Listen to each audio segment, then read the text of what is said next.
إن الحمد لله نحمده ونستعينه ونستغفره ونعوذ بالله من شرور أنفسنا ومن سيئات أعمالنا من يهده الله فلا مضل له ومن يضلل فلا هادي له وأشهد أن لا إله إلا الله وحده لا شريك له وأشهد أن محمدا عبده ورسوله يا أيها الذين آمنوا اتقوا الله حق تقاته ولا تموتن إلا وأنتم مسلمون يا أيها الناس اعبدوا ربكم الذي خلقكم من نفس واحدة وخلق منها زوجها وبث منهما رجالا كثيرا ونساء واتقوا الله الذي تساءلون به والأرحام إن الله كان عليكم رقيبا يا أيها الذين آمنوا اتقوا الله وقولوا قولا سديدا يصلح لكم أعمالكم ويغفر لكم ذنوبكم ومن يطع الله ورسوله فقد فاز فوزا عظيما أما بعد فإن أصدق الحديث كتاب الله وأحسن الهدي هدي محمد صلى الله عليه وسلم وشر الأمور محدثاتها وكل محدثة بدعة وكل بدعة ضلالة وكل ضلالة في النار. محترم و مکرم حاضرین مجلس، اللہ رب العالمین کا ہم شکریہ ادا کرتے ہیں کہ اللہ رب العالمین نے اس مسجد کے اندر ہمیں بیٹھنے اور دعوت و تبلیغ کے متعلق دو چار باتیں سننے اور سیکھنے کا یہ موقع ہمیں عنایت فرمایا ہے۔ اللہ رب العالمین سے ہم دعا کرتے ہیں کہ اللہ رب العالمین اس مجلس کو ہمارے لیے مبارک اور نفع بخش بنائے اور ان باتوں پر ہمیں عملی میدان میں کام کرنے کی توفیق بھی عطا فرمائیں۔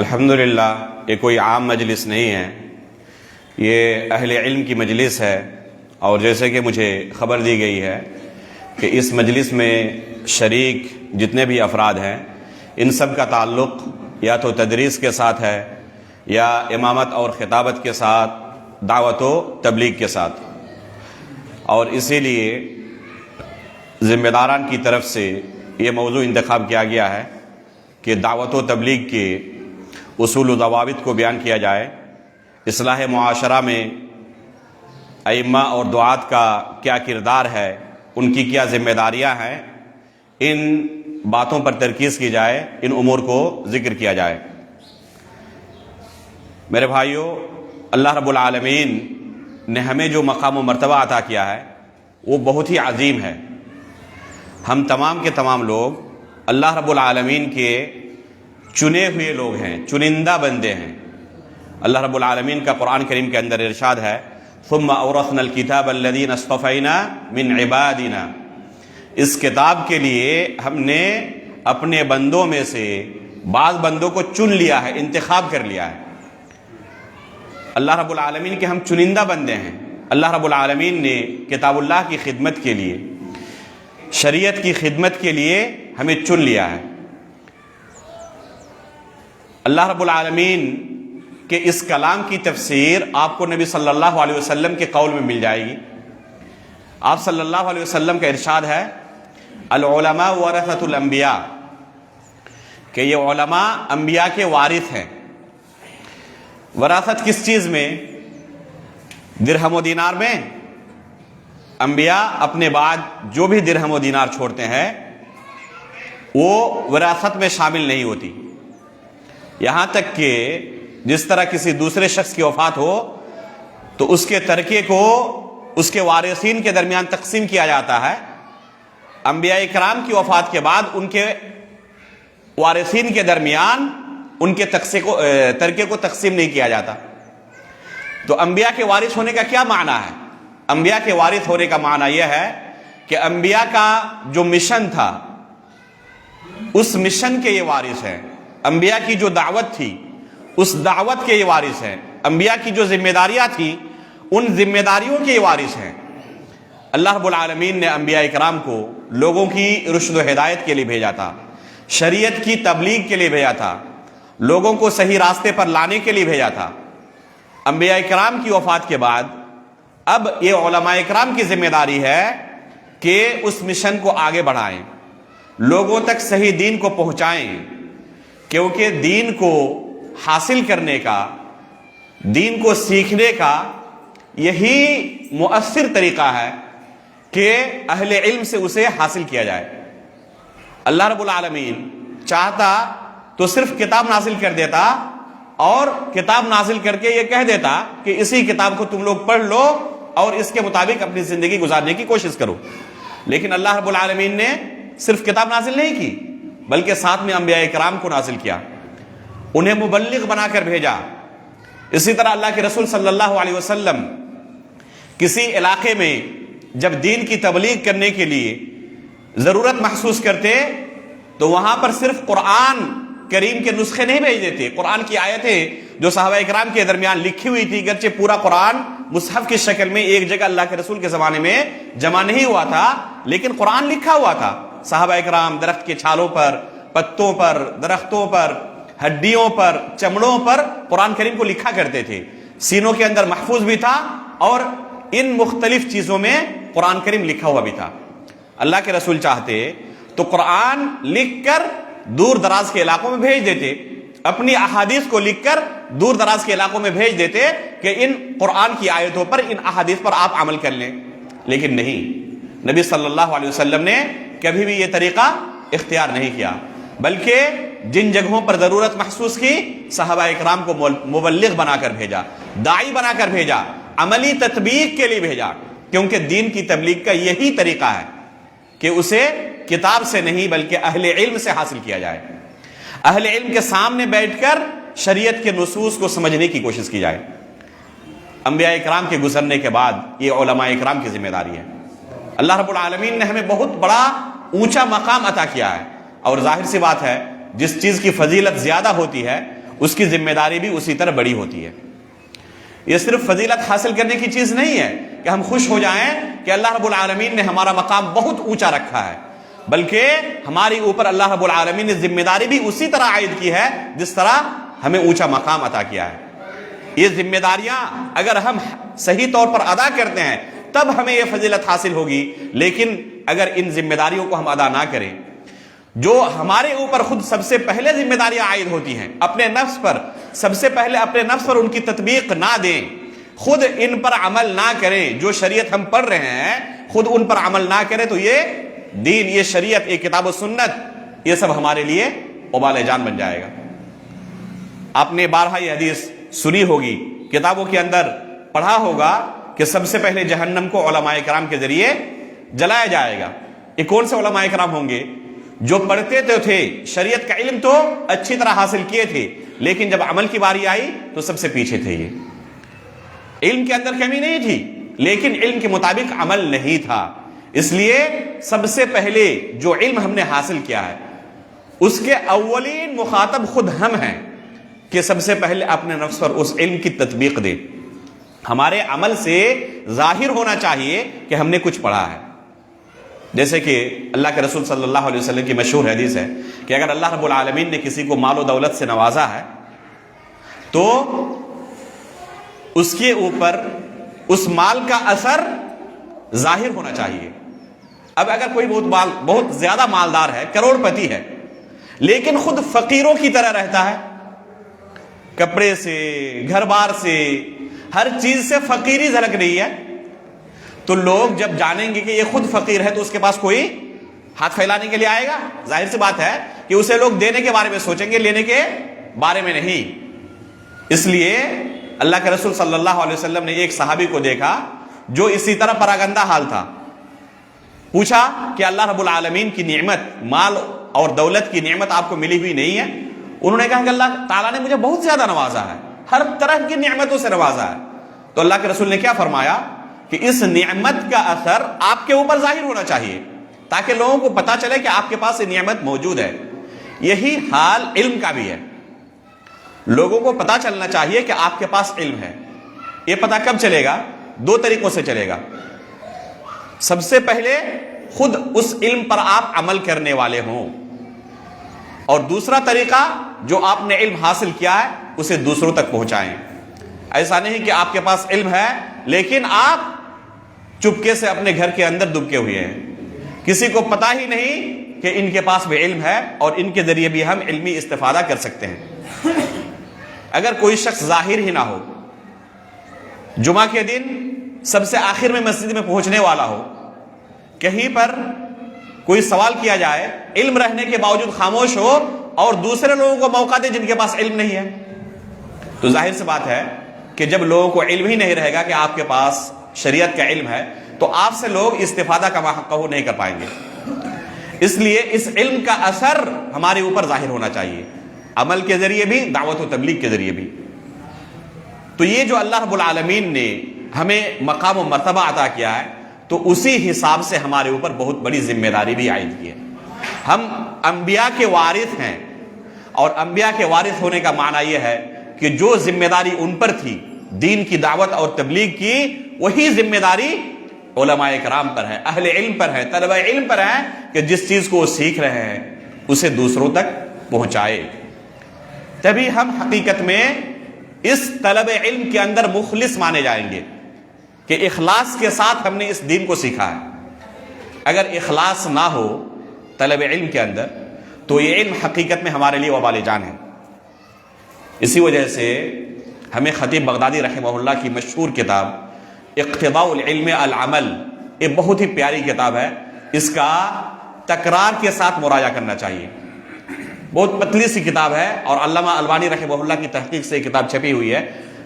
2-3 گھنٹے کے اندر ایک مجلس میں کوئی چاہے تو پوری کتاب پڑھ سکتا ہے. اس کتاب کے اندر خطیب بغدادی رحمہ اللہ نے کیا نقل کیا ہے؟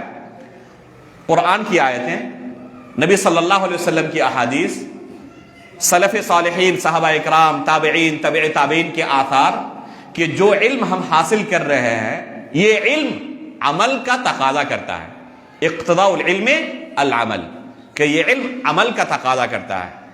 اسی لیے بعض سلف صالحین کے تعلق سے آتا ہے کہ جب ان کے پاس کوئی علم حاصل کرنے کے لیے آتا اور ان سے طلب کرتا تو پہلے کہتے کہ جو آپ نے پہلے علم حاصل کر لیا ہے کیا اس پر پہلے آپ نے عمل کر لیا ہے؟ تو جب ان کی طرف سے جواب مثبت نہیں ملتا کہ اس پر عمل کیا ہے تو کیا کہتے کہ اپنے اوپر اللہ رب العالمین کی حجت اپنے خلاف قائم نہ کرو، جو پہلے تم نے علم حاصل کر لیا ہے سب سے پہلے اس پر عمل کرو. اس لیے اگر کوئی شخص طلب علم کے اندر بہت زیادہ آگے بڑھا ہوا ہے لیکن عمل اس کا اس علم کے مطابق نہیں ہے تو یہ خطرے کی گھنٹی ہے، یہ اس کے لیے وبال جان ہے. سب سے پہلے عمل ہمارا اس علم کے مطابق ہونا چاہیے. سورۃ العصر آپ پڑھیں، امام شافعی رحمہ اللہ اس سورہ کے بارے میں کیا کہتے تھے؟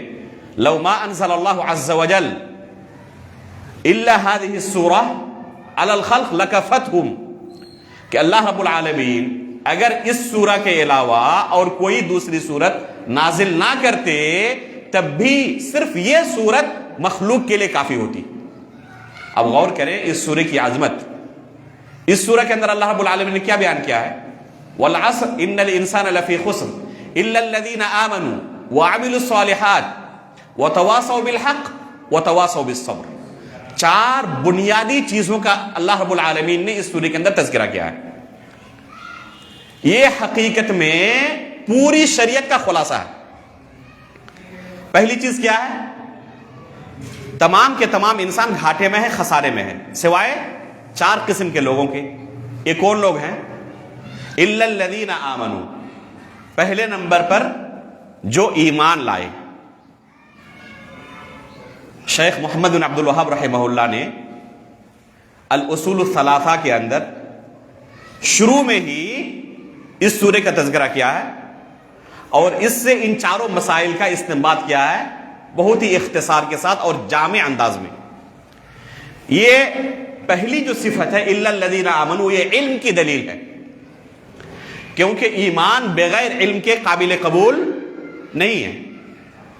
اس کی دلیل کیا ہے؟ اللہ رب العالمین کا قول فعلم انہ لا الہ الا اللہ واستغفر لذنبک۔ امام بخاری رحمہ اللہ اپنی صحیح کے اندر کتاب العلم کے اندر ایک باب قائم کرتے ہیں، باب العلم قبل القول والعمل، کہ علم کا درجہ قول اور عمل سے پہلے ہے۔ سب سے پہلے علم حاصل کرنے کی ضرورت ہے، اس کے بعد عمل کی باری آتی ہے۔ اگر کسی نے علم ہی حاصل نہیں کیا اور عمل کے میدان میں کود پڑے تو ظاہر سی بات ہے کہ بلا علم، جب دنیاوی کوئی کام کرنا ممکن نہیں ہے تو کیا شرعی کوئی کام کرنا ممکن ہوگا اس کے لیے؟ ظاہر سی بات ہے کہ ممکن ہی نہیں ہے کہ شرعی کوئی کام بغیر علم کے وہ انجام دے۔ اس لیے سب سے پہلے علم حاصل کرنا ضروری ہے۔ اور امام بخاری رحمہ اللہ نے جو یہ باب قائم کیا ہے، یہ امام بخاری رحمہ اللہ پہلے شخص نہیں ہے اس امت کے اندر جنہوں نے یہ استنباط کیا ہے، بلکہ امام بخاری رحمہ اللہ سے پہلے بھی ان کے اساتذہ اور اساتذہ کے اساتذہ کے طبقے میں ان علماء کرام نے بھی اسی آیت سے یہی استنباط کیا ہے کہ علم کا درجہ عمل سے پہلے ہے۔ مثلا سفیان بن عیینہ رحمہ اللہ یہی استدلال کرتے ہیں اس آیت سے، العلم قبل القول والعمل، کہ علم یہ عمل اور قول سے پہلے ہے۔ بغیر علم کے کوئی بھی عمل قابل قبول نہیں ہے۔ اس لیے ہم ہر نماز کے اندر سورہ فاتحہ پڑھتے ہیں اور اس میں کیا دعا کرتے ہیں؟ اہدنا الصراط المستقیم صراط الذین انعمت علیہم غیر المغضوب علیہم ولا الضالین۔ یہ مغضوب علیہم اور ضالین کون ہیں؟ جن کے راستے سے بچنے کی ہر نماز میں ہم دعا کرتے ہیں۔ مغضوب علیہم سے مراد فرمائیں کون ہے؟ یہود ہے۔ کیوں ان کے اوپر غضب نازل ہوا؟ کیونکہ ان کے پاس علم بہت زیادہ تھا لیکن علم کے مطابق عمل نہیں تھا۔ اس لیے علماء فرماتے ہیں کہ جس کے پاس علم بہت زیادہ ہو لیکن علم کے مطابق عمل نہ ہو تو اس کے اندر یہود کی ایک صفت پائی جاتی ہے۔ ان کے اندر کیا صفت تھی؟ علم بہت زیادہ تھا، عمل اس کے مطابق نہیں تھا۔ اس لیے اگر کسی شخص کے پاس علم ہے اور اس علم کے مطابق عمل نہیں کر رہا ہے تو گویا کہ اس کے اندر یہود کی ایک صفت پائی جا رہی ہے۔ اسی طرح ضالین کے راستے سے بھی ہم اللہ رب العالمین سے پناہ مانگتے ہیں اور ان کے راستے سے بچنے کی دعا کرتے ہیں۔ ضالین کون ہیں؟ گمراہ لوگ کون ہیں؟ نصارہ ہیں۔ ان کو گمراہ کیوں کہا گیا؟ کیونکہ ان کے پاس علم نہیں تھا، عمل بہت زیادہ تھا، کنیسوں کے اندر ہمیشہ پڑے رہتے تھے اللہ کی عبادت میں لیکن بلا علم۔ ظاہر سی بات ہے کہ علم کے بغیر اگر کوئی عمل کرے گا تو پھر وہ بدعت ہی کرے گا۔ جیسے کہ آج دیکھیں ہمارے ملک کے اندر جو صوفیہ حضرات ہیں ان کی حالت کیا ہے؟ دن و رات عبادت میں مشغول رہتے ہیں لیکن ان کی وہ عبادتیں کتاب و سنت کے مطابق ہے؟ آپ کسی سے بھی پوچھ لیں ان میں سے کسی بھی عمل کے بارے میں، کسی مسئلے کا انہیں کوئی علم نہیں۔ جو عبادت سالوں سال سے کر رہے ہیں اور اسی میں مشغول ہے، اپنی زندگی پوری اس نے لگا دی، لیکن اس کی دلیل کیا ہے؟ یا تو دلیل کا علم ہی نہیں، اور اگر پیش بھی کرے تو ضعیف اور موضوع روایتیں جن کی کوئی اصلیت نہیں۔ تو ظاہر سی بات ہے کہ اگر علم نہ رہے اور بغیر علم کے کوئی عمل کرے تو وہ عمل کبھی بھی درست نہیں ہو سکتا۔ اس لیے علم حاصل کرنا ضروری ہے۔ تو یہ پہلی صفت ہے اس سورہ کے اندر، الا الذین آمنوا، یہ علم کی دلیل ہے کہ سب سے پہلے علم حاصل کرے اور علم کے مطابق ایمان لائے۔ علامہ ابن قیم رحمہ اللہ فرماتے ہیں کہ شریعت کے اندر جتنی بھی خوبیاں ہیں اگر تمام کو جمع کیا جائے تو دو چیزوں کے اندر تمام خوبیوں کو آپ جمع کر سکتے ہیں۔ وہ دو خوبیاں کیا ہیں؟ ایک نمبر علم اور دوسرا نمبر عدل۔ اور جتنی بھی برائیاں ہیں ان تمام برائیوں کی جڑ دو چیزیں ہیں۔ وہ کیا ہے؟ علم کے مقابل میں جہل، جہالت، اور عدل کے بالمقابل ظلم۔ تمام برائیوں کی جڑ جہالت اور ظلم ہے، اور تمام خوبیوں کی جڑ کیا ہے؟ تمام خوبیوں کا اصل کیا ہے؟ علم اور عدل۔ استاد محترم شیخ صالح بن عبداللہ بن حمد العثیمی حفظہ اللہ، جو ہیئت و کبار العلماء سعودی عرب کی اس علمی کمیٹی کے رکن تھے چند سالوں پہلے، اور مسجد نبوی میں جن کے مسلسل دروس ہوتے رہتے ہیں، علامہ ابن قیم رحمہ اللہ کی یہ عبارت جب بھی بیان کرتے ہیں تو اس پر نوٹ چڑھاتے ہوئے کہتے ہیں کہ عدل بھی، انصاف بھی بغیر علم کے ممکن نہیں ہے۔ اگر کسی قاضی کے پاس علم نہ رہے تو وہ انصاف کر پائے گا؟ وہ انصاف نہیں کر پائے گا۔ اس لیے اللہ کے رسول صلی اللہ علیہ وسلم نے قضات کی، ججوں کی، قاضیوں کی 3 قسمیں بیان کی ہیں، 2 جہنمی ہیں اور 1 جنتی ہے۔ 2 جہنمی کون کون ہیں؟ پہلا نمبر، جس کے پاس علم نہ رہے اور وہ فیصلہ کرے۔ یہ نہیں کہا کہ علم نہ رہے اور اس کے بعد غلط فیصلہ کرے، بلکہ بغیر علم کے فیصلہ کرے۔ آپ کے پاس کوئی قضیہ آیا اور آپ نے بغیر علم کے دونوں کے درمیان فیصلہ کر دیا، ہو سکتا ہے کہ فیصلہ درست بھی ہو جائے، ہو سکتا ہے کہ غلط ہو۔ بغیر علم کے اگر اس نے فیصلہ کیا ہے تو وہ جہنمی ہے۔ دوسرے نمبر پر جو جہنمی ہوگا، جس کے پاس علم ہے لیکن علم کے مطابق فیصلہ نہیں کرتا، جانتا ہے کہ فلاں ظالم ہے اور فلاں مظلوم ہے، لیکن مظلوم کو سزا دے رہا ہے اور ظالم کو چھوڑ رہا ہے، تو یہ بھی جہنمی ہوگا۔ اور جو جنتی ہوگا کون ہے؟ جس نے پہلے علم حاصل کیا ہے، جاننے کی تحقیق کرنے کی کوشش کی ہے اور پھر اس علم کے مطابق فیصلہ بھی کر رہا ہے، تو وہ صرف جنتی ہوگا۔ یہ دنیاوی معاملات کے اندر اگر یہ ہو، شرعی معاملات کے بارے میں کیا خیال ہے؟ اگر کوئی شخص دنیاوی معاملات کے اندر اس طرح فیصلہ کرے اور اس کی یہ سزا ہو کہ وہ جہنمی ہوگا، اگر کوئی شرعی مسائل کے اندر فیصلہ کرے بغیر علم کے، لوگوں کی رہنمائی کرے، شرعی رہنمائی، کہ آپ کو ایسے نماز پڑھنا ہے، ایسے روزے رکھنا ہے، ایسے دعوت و تبلیغ کرنی ہے، عقیدے کا یہ مسئلہ اس طرح ہے، اور خود وہ مسئلے کی جانکاری نہ رکھتا ہو، علم نہ رکھتا ہو، اگر اسے پڑھنے کے لیے کہا جائے کہ اس مسئلے کی دلیل کیا ہے، تو جن کتابوں کے اندر دلیلیں ملیں گی، کتابوں کا نام بھی اس نے نہیں سنا ہے، پڑھنا تو دور کی بات، 1 سطر پڑھ بھی نہیں سکتا، اور وہ کیا کر رہا ہے؟ فیصلہ کر رہا ہے، شریعت کی رہنمائی کر رہا ہے۔ علامہ ابن قیم رحمہ اللہ نے ابن الجوزی رحمہ اللہ کا یہ قول نقل کیا ہے، یہ دیکھیں سلف صالحین کا اس معاملے میں کس قدر سختی تھی اور ان کا واضح بیان کس طرح تھا۔ فرماتے ہیں کہ ایسے لوگ بالکل اسی طرح ہیں کہ کوئی چوراہے پر کھڑا ہو جائے اور اسے راستے کا علم نہیں ہے، 4 طرف 4 راستے جا رہے ہیں، کون سا راستہ کس طرف جا رہا ہے وہ جانتا ہی نہیں ہے، اور لوگوں کو رہنمائی کر رہا ہے۔ کسی کو دلی جانا ہے تو اس راستے سے آپ چلے جائیں، وہ خود جانتا نہیں ہے کہ یہ راستہ دلی جائے گا، کلکتہ جائے گا، ممبئی جائے گا، اور وہ لوگوں کی رہنمائی کر رہا ہے، تو اس کی حالت کیا ہوگی؟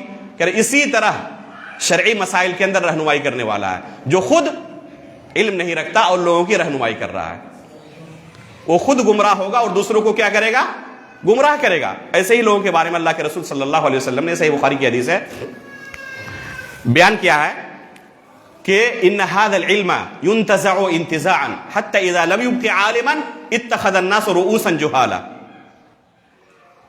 قرب قیامت کی یہ صفت ہے، علماء جب کم ہو جائیں گے یا ختم ہونے لگیں گے تو جاہلوں کو مفتی بنا لیا جائے گا۔ اتخذ الناس رؤوسا جهالا، جاہلوں کو اپنا رئیس اور سردار بنا لیں گے۔ حافظ ابن حجر اور علامہ قسطلانی رحمہ اللہ اپنی صحیح بخاری کی شرح کے اندر اس جملے کی شرح کرتے ہوئے فرماتے ہیں کہ اس سے پتہ چلتا ہے کہ اصل سرداری اور اصل ریاست یہ علم کی ریاست ہے۔ یہاں پر سردار سے مراد یہ گاؤں کے جو سردار ہوتے ہیں، دنیائی معاملات میں فیصلے کرنے والے، وہ مراد نہیں ہے۔ اصل ریاست کیا ہے؟ یہ علم کی ریاست ہے، جو لوگوں کو دین کی رہنمائی کرتا ہے، وہ سردار مراد ہے یہاں پہ۔ اتخذ الناس رؤوسا جہالا، پھر کیا ہوگا؟ فیسألون، ان سے سوال کیا جائے گا، لوگ آئیں گے اور ان سے دینی مسائل کے بارے میں استفسار کریں گے۔ جب ان کے پاس علم ہی نہیں ہے تو ظاہر سی بات ہے کہ بلا علم یہ فتوی دیں گے، یہ فتوی دیں گے اور لوگ ان کے فتوے پر عمل بھی کریں گے. نتیجہ کیا نکلے گا؟ یضلون و یضلون. یہ خود گمراہ ہوں گے، دوسروں کو گمراہ کریں گے. یہ خود گمراہ ہوں گے اور دوسروں کو گمراہ کریں گے. اب یہاں ایک سوال آتا ہے کہ جب سائل بھی جاہل ہے، مسئلے کا علم نہیں، اس لیے وہ سوال کرنے کے لیے آیا ہے، تو اپنے ہی طرح ایک دوسرے جاہل سے سوال کیوں کر رہا ہے؟ یہ سوال آتا ہے نہیں ذہن میں کہ جب سوال کرنے والا خود جاہل ہے اور جس کے پاس آیا اس کی حالت بھی وہی ہے، وہ بھی نہیں جانتا، تو ایک جاہل دوسرے جاہل کو سوال ہی کیوں کر رہا ہے؟ اس کی وجہ یہی ہے جو آج کل ہمیں نظر آ رہی ہے میدان کے اندر. اس کی وجہ یہ ہے کہ گرچہ جہالت میں دونوں شریک ہیں، لیکن ایک نے اپنی بھیس، اپنا حلیہ، اپنی شکل و صورت کس طرح بنا رکھی ہے؟ عالم کی طرح. لوگوں کو دھوکہ دیتے ہیں، گرچہ وہ عالم نہیں لیکن لوگوں کو دھوکہ دیتے ہیں کہ میرے پاس بھی شریعت کا علم ہے. حالانکہ حقیقت میں کیا ہے؟ علم ہونا تو دور کی بات، علم کی کتابوں کا نام بھی انہیں پتہ نہیں. پڑھنے کے لیے کہا جائے تو ایک سطر بھی پڑھنے کی صلاحیت نہیں ہے. اور اپنا حلیہ کس طرح بنا کے رکھا ہے؟ اپنے آپ کو عالم کی طرح، مبلغ کی طرح، داعی کی طرح، مفتی کی طرح پیش کرتے ہیں لوگوں کے سامنے. یہی حالت بالکل آج ہمیں نظر آ رہی ہے. اللہ کے رسول صلی اللہ علیہ وسلم نے پہلے ہی اس کی پیشن گوئی کر دی تھی، اور آپ سلف صالحین کے اس مسئلے کے اندر اقوال پڑھے دنگ رہ جائیں گے. بعض لوگ کہتے ہیں کہ یہ آج کی پیداوار ہے، یہ ہر زمانے کے اندر موجود رہے ہیں. اس طرح کے فتنے ہر زمانے میں موجود رہے ہیں، اور ہر زمانے میں جو اہل حق علماء اکرام تھے انہوں نے اپنی ذمہ داری ادا کی ہے، اور ہمیں بھی انہی کے نقش قدم پر چلنا ہے جو ہمارے اسلاف نے ان لوگوں کے خلاف اختیار کیا تھا. آپ صحیح مسلم کا مقدمہ اٹھائیں. ابو الزناد رحمہ اللہ کا ایک اثر امام مسلم رحمہ اللہ اپنے مقدمے کے اندر، صحیح مسلم کے مقدمے کے اندر بیان کرتے ہیں. فرماتے ہیں کہ مدینے کے اندر، یہ کسی دوسری کی بات نہیں ہے، مدینے کے اندر وہ تابعی ہیں. ابو الزناد رحمہ اللہ ایک تابعی ہیں، صحابہ اکرام کے بعد کا پہلا طبقہ. اسی زمانے میں اس طرح کے فتنے ظاہر ہو چکے تھے. فرماتے ہیں ادرکت بالمدینہ مئۃ کلہم مأمون لا یؤخذ عنہم العلم یقال لیس من اہلہ. خود مدینے کے اندر میں نے ایک دو لوگوں کو نہیں، سینکڑوں لوگوں کو، یا کم از کم 100 ترجمہ کر لیں کہ 100 لوگوں کو ایسا پایا جو علم کی نشر و اشاعت کر رہے تھے، لوگوں کو علم بانٹ رہے تھے، دینداری کے اندر، معاملات کے اندر ان کے اندر کوئی عیب نہیں تھا، بالکل امانت دار، نماز روزے کے اندر، تقوی و پرہیزگاری کے اندر، اخلاص و للہیت کے اندر اعلیٰ درجے پر فائز. آپ انگلی نہیں رکھ سکتے، اس قدر متقی و پرہیزگار، امانت دار. لیکن فرماتے ہیں لا یؤخذ عنہم العلم، ان سے علم حاصل نہیں کیا جاتا تھا. یہ گرچہ تیار رہتے تھے دوسروں کو علم دینے کے لیے، لیکن علماء کا رویہ کیا تھا ان کے ساتھ؟ بالکل نہیں. کیوں؟ یقال لیس من اہلہ، کہا جاتا کہ یہ اس لائق ہے نہیں کہ ان سے علم لیا جائے. خطیب بغدادی رحمہ اللہ نے الکفایہ فی معرفت اصول علم الروایہ، جو بہت ہی پیاری کتاب ہے مصطلح الحدیث کے اندر، اور اسانید کے ساتھ آثار کو بیان کرتے ہیں، روایت کو بیان کرتے ہیں، چاہے احادیث ہو یا آثار ہو. اسی طرح الفقی والمتفقی ان کی ایک کتاب ہے. بے شمار آثار ان دو کتابوں کے اندر نقل کیے ہیں ایسے لوگوں کے سامنے، ایسے لوگوں کے متعلق جو علم دوسروں کو دینے کے راستے پر گامزن تھے لیکن حقیقت میں اہل علم میں سے نہیں تھے. اسی اثر کو ابو الزناد رحمہ اللہ کے اس قول کو خطیب بغدادی رحمہ اللہ نے بھی بیان کیا اپنی سند سے، اور اس کے بعد امام مالک رحمہ اللہ کا قول نقل کیا ہے. پوچھا گیا کہ جب یہ علم دے رہے تھے تو ان سے کیوں نہیں لیا جاتا تھا؟ تو امام مالک رحمہ اللہ نے کیا فرمایا؟ بہت ہی تاریخی جملہ ہے. امام مالک رحمہ اللہ نے فرمایا کیونکہ انہوں نے یہ علم کتابوں سے رٹ لیا تھا، علماء سے حاصل نہیں کیا تھا. یہ کن کا قول ہے؟ امام مالک رحمہ اللہ کا قول ہے. 2 صدی ہجری کے یہ عالم ہیں. کیا فرماتے ہیں کہ ان سے کیوں علم نہیں لیا جاتا تھا؟ کیونکہ یہ علم انہوں نے کسی عالم سے حاصل نہیں کیا تھا. کہاں سے حاصل کیا تھا؟ کتابوں سے رٹ لیا تھا. تو یہ تھا صورتحال، یہ تھا منظر اس زمانے میں، اور علماء کا رویہ ان لوگوں کے ساتھ کیا تھا وہ بھی بالکل واضح ہے. شیخ الاسلام علامہ ابن تیمیہ رحمہ اللہ فرماتے ہیں کہ لوگوں کے اندر انبیاء کا مقام سب سے اونچا ہے اچھے لوگوں میں، اور انبیاء کے بعد سب سے افضل کون ہے؟ جو انبیاء علیہم الصلاۃ والسلام کے نقش قدم پر چلے، ان کی شریعت کی اتباع کرے، جو ان کے ساتھی تھے، صحابی تھے، تابعی تھے، یہ اس کے بعد سب سے اچھے اور افضل لوگ ہیں۔ اسی کے برعکس اس امت میں سب سے بدترین لوگ کون ہیں؟ جنہوں نے جھوٹا دعویٰ کیا نبوت کا۔ نبی نہیں تھے، اللہ کی طرف سے نبوت نہیں ملی تھی، لیکن لوگوں کے سامنے کیا ظاہر کیا؟ کہ ہم بھی نبی ہیں، نبوت کے جھوٹے دعوے دار۔ اس امت کے سب سے بدترین لوگ ہیں یہ۔ اور ان کے بعد سب سے بدترین لوگ کون ہیں؟ جس طرح وہاں پر انبیاء کے بعد سب سے افضل کون ہیں؟ جو انبیاء کے وارث ہیں۔ یہاں پر بدترین لوگوں میں سب سے کون ہیں؟ جو نبوت کا جھوٹا دعویٰ کرتے ہیں، اور اس کے بعد سب سے بدترین وہ لوگ ہیں جو علم کا جھوٹا دعویٰ کرتے ہیں، عالم نہیں ہوتے لیکن علماء کا بھیس اختیار کرتے ہیں اور لوگوں کو دھوکہ دیتے ہیں۔ یہ سب سے بدترین لوگ ہوتے ہیں، کیونکہ لوگ ان سے دھوکہ کھا جاتے ہیں، ان کو داعی، مبلغ، مفتی سمجھنے لگتے ہیں، اور یہ ہر طرح کے سوالوں کا جواب دیتے ہیں گرچہ علم نہ رہے۔ تو میرے بھائیوں، یہ پہلی صفت ہے نجات پانے والوں کی، خسارہ اٹھانے والے جو لوگ نہیں ہیں، الا الذین آمنوا۔ اس کے بعد کون سا نمبر آتا ہے؟ وعاملوا الصالحات۔ اللہ کے فضل و کرم سے ہم نے علم حاصل کیا۔ یہاں پر جتنے لوگ موجود ہیں سب کا تعلق علم کے ساتھ ہے۔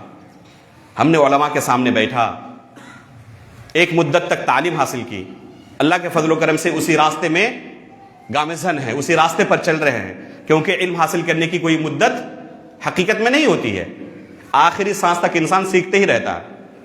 اگر کوئی یہ سمجھ رہا ہے کہ مجھے شہادت کیا کہتے ہیں، شہادت الفضیلہ مل گئی ہے، فضیلت کی ڈگری مل گئی ہے، اس کے بعد میں عالم ہو گیا اور میرے لیے پڑھنے کا سلسلہ ختم ہو گیا، تو وہ حقیقت میں جہالت کی دنیا میں زندگی گزار رہا ہے، یہ حقیقت میں علم کی خوشبو نہیں پایا ہے۔